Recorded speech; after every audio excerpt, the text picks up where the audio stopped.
Hi everyone, thank you so much for checking out this video. If you're new here, my name is Stephanie and I cover oily skin, hooded eyes, and beauty. So in today's video, we're gonna see if the Overachievers bundle from Milk Makeup is oily skin approved. As always, they come out with bundles just like this one. I did get this one for about $30. They don't have this specific one at Sephora anymore. That's where I got it, Sephora. But they do have one that's just like this, except I think there are only two of the products that are just swapped, but really that's it. I do love purchasing bundles just like this, so that way I'm able to try out multiple items all at once, and they always come in cute bags. Now, before we get into my first impressions, let's go ahead and go over the benefits of everything that comes in this bag. So the Hydro Grip Primer, which is an award-winning primer, claims to be an invisible primer formula that smooths skin, grips makeup for up to 12 hours, and locks in hydration. The Hydro Grip Refresh Spray claims to be an alcohol-free dual-phase makeup setting spray that locks in makeup for up to 12 hours, hydrates skin, and provides a breathable, glassy glow. So this lip and cheek cream blush and lip tint claims to be a 2-in-1 cream blush and lip tint with hydrating ingredients for buildable and blendable color. The Kush Mascara claims to give super thick, full, high volume lashes from root to tip. It is infused with the conditioning hemp-derived cannabis seed oil for softer, healthier looking lashes. So I did a 10-hour wear test like I usually do, but since the primer and the setting spray both claim to be effective for up to 12 hours, I went ahead and just added a 12-hour check-in, and I did this for about 2 days. Now, day 1, I tested these products while baking my makeup, and then day 2, I did just a light setting with my translucent powder. So day 1 is my first impression while baking. Let's roll the tape. So let's go ahead and get started with the Milk Hydro Grip Primer and see what all the fuss is about. Let's do a smell test. I don't know, it smells funky. I mean, it just smells like chemicals. Let's go ahead and get this onto my skin. It definitely feels like I'm putting a gel on my face. It's very sticky, very tacky feeling. I'm just making sure everything is really pressed into my pores. Oh, it's really tacky. See that? Okay, so I definitely feel like this primer is hydrating. I just don't feel like this primer is doing anything for my large pores, like right here in this area, and then down here in my lower cheeks. But other than that, I think it looks pretty nice. I also don't think that it has filled in my fine lines, because I do still see some, but I really feel like because of the tackiness, it's gonna hold on to my foundation pretty nicely. So let's go ahead and put on my foundation. All right, let's see how this sits on top of the primer.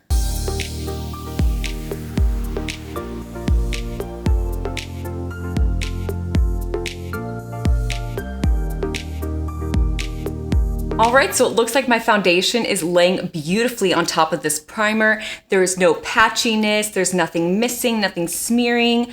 It looks really, really nice. I just do see that I need to go back and fill in my large pores because the primer didn't really do anything for that. But really everything else looks very smooth. So I'm gonna go ahead and do the rest of my makeup and I'll be right back. Okay, I'm back really quickly because I completely forgot that the Milk blush is a cream blush. So I wanna see how it works on top of makeup that's not set yet and then on top of makeup that has been set. So this side just has foundation, and then this side I went ahead and set with a translucent powder. Let's go ahead and do a smell test. It kind of reminds me of lip smuckers, like the scent of lip smuckers. Okay, I'm gonna put it on the side where I have not set my foundation first. And I'm just gonna use my fingers. I see a lot of people using their fingers when they use Milk makeup, so I'm just gonna use that.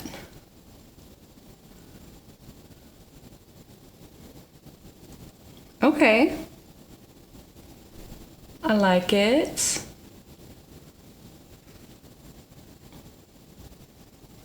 Looks really nice so far. I like that it doesn't feel tacky. It kind of just blends in with the rest of my foundation, like with the rest of my makeup. All right, this is looking really beautiful. So let me go ahead and put it on the side where I set my makeup.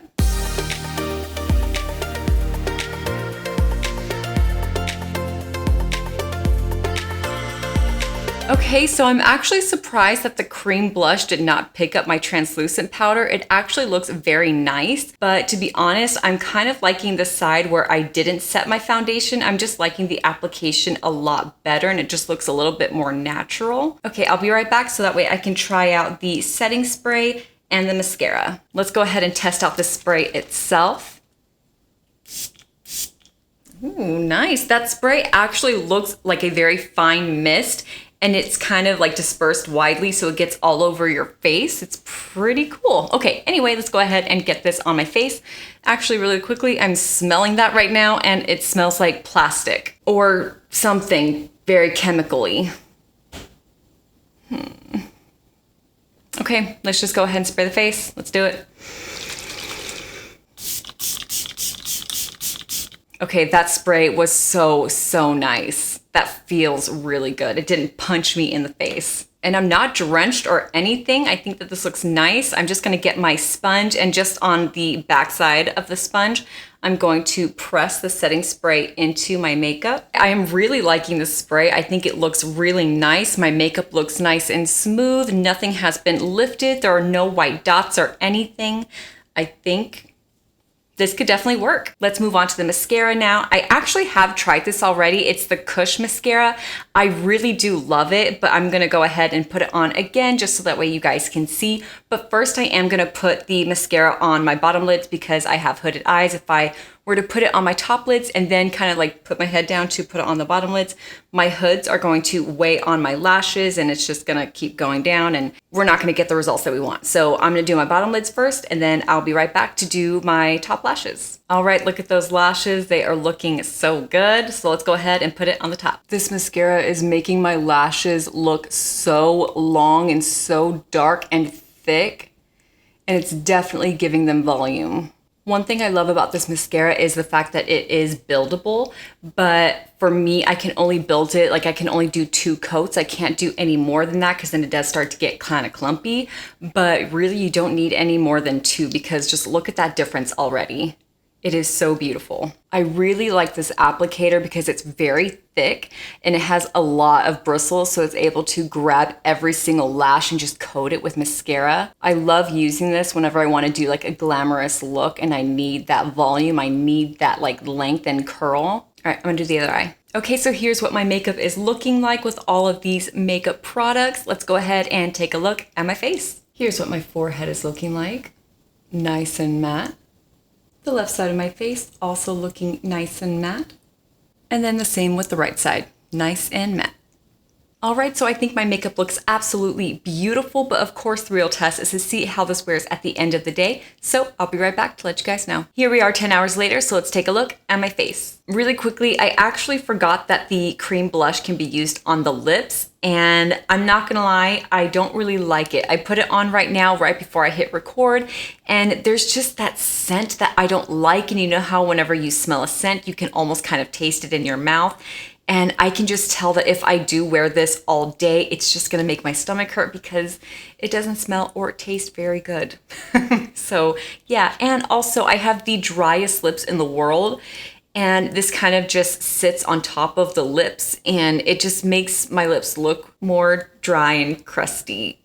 I don't know, it does not look pretty on the lips, but it looks great on the cheeks. Okay, so overall, my makeup is actually looking pretty good. I do see just a bit of oil that has peeped through, but it's looking really nice. I do see some creasing in between my eyebrows. I do have just a bit of oil on my nose, and just some of my foundation came off. I've been blowing my nose. I was out today, so I wore a mask, so that could also contribute to the foundation that is missing on my nose. Like I said earlier, those pores are huge.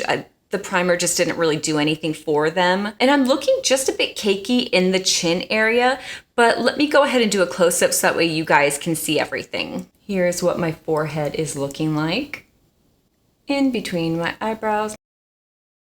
The left side of my face, looking just a bit oily. Foundation is missing. I am a bit creasy and then cakey here in the chin area. And then the exact same thing on the right side. Oily, large pores, cakiness. Also, one more thing, this primer and the setting spray is supposed to be very hydrating, but honestly, my skin feels very dry, just very tight, which is really weird.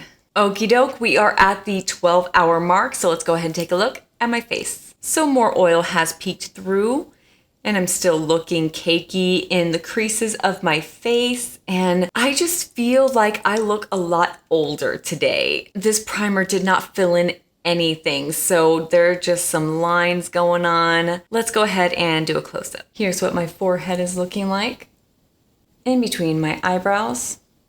The left side of my face, you can see just those lines that I was talking about. And then the right side, the exact same thing. Lines, oil, creasing, caking. So like I said, for day 2, I did do just a very light setting with my translucent setting powder, and I did have more oil come through, and it was just down the center of my face. But my face did not feel as dry or tight like it did on day 1. I did still have some cakiness like in the creases of my face, but it just wasn't as intense as it was on day 1. But I still feel like the primer made me look very old since it didn't fill in any of my pores or fine lines. So I noticed whenever I was editing the clips that I just showed you guys, I realized that I never even touched on the blush or the mascara.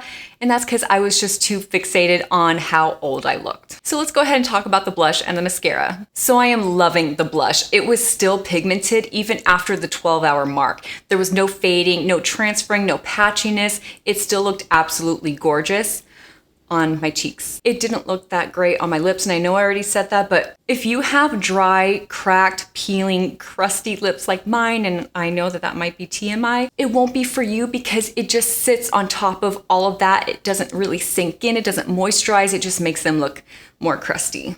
Now the mascara is definitely one of my favorite mascaras.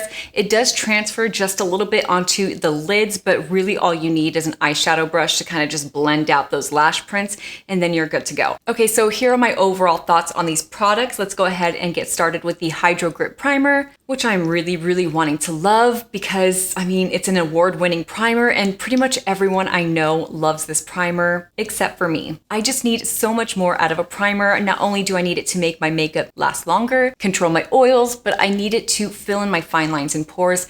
And when you have oily skin, you have some pretty big pores. And for those reasons, this is not oily skin approved. Now for the setting spray, I actually want to keep testing it out because I kind of feel like the primer compromised the results of this setting spray just because of the primer's not so great qualities. So I'm not sure how I feel about this yet. If you guys have tried this out, let me know how you guys use it, how you guys like it. So anyway, I don't know about this. I'm gonna keep testing it out. Okie dokie, so the next one is gonna be the cream blush. Now I know I said this earlier, I love it for my cheeks, not my lips.